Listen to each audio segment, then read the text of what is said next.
darkest brown to palest white, each wearing a proud expression of cultural heritage in dress, representing all that makes the Spire such a beautiful place.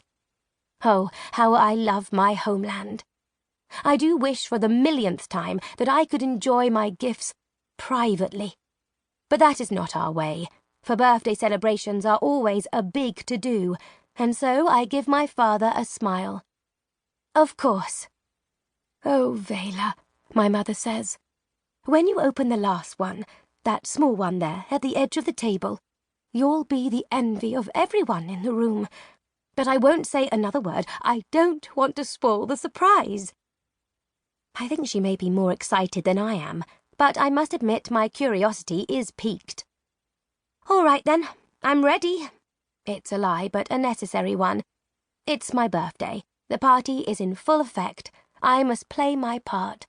I'd rather crawl under a table than make a public appearance, but I will do what I must. Shyness is not a thing valued in the Spire.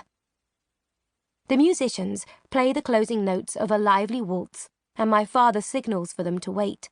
Then he steps up to a small stand on the podium and taps the microphone a few times. "Good evening," he says. "May I have your attention for just a few minutes?" The guests fall quiet as they turn toward him. Ever comfortable speaking to a room full of people, he smiles broadly and continues.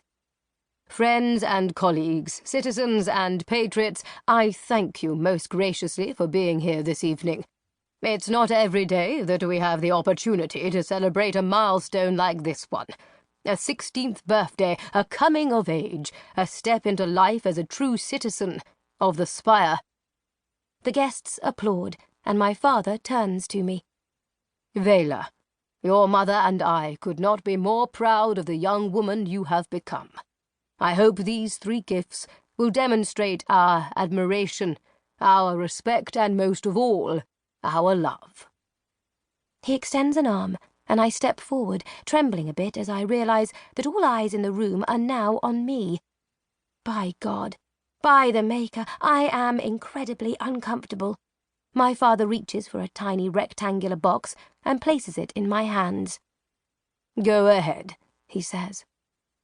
I turn the box over and gently tear open the paper, while guests begin calling out guesses as to what might be inside. "A bicycle!" says Evangeline Day, my closest and dearest friend, and the crowd laughs. Evangeline claps her hands demurely, but I see the giggle in her eyes.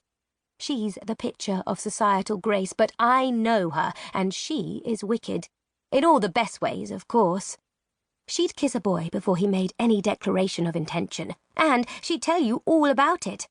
I adore her.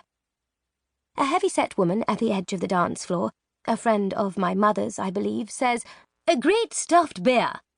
The guests titter appreciatively, and the woman grins. I smile and lift the lid from the box. Inside, suspended from a delicate golden chain, is the most spectacular ruby pendant I've ever seen. It's cut like an emerald, but mirrors the colour of a deep red rose.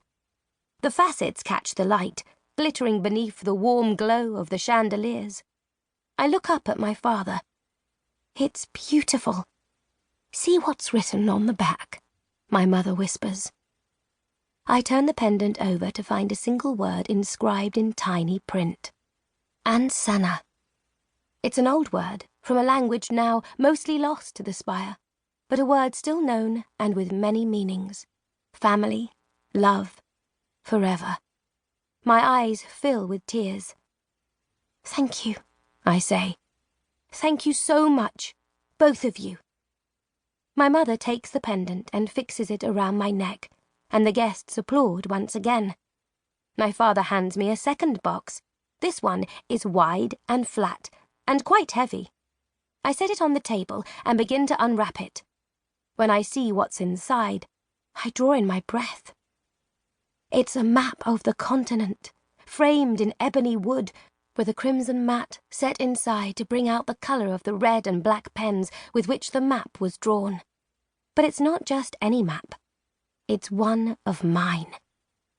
I drew this map over the course of a year during countless visits to the Astor.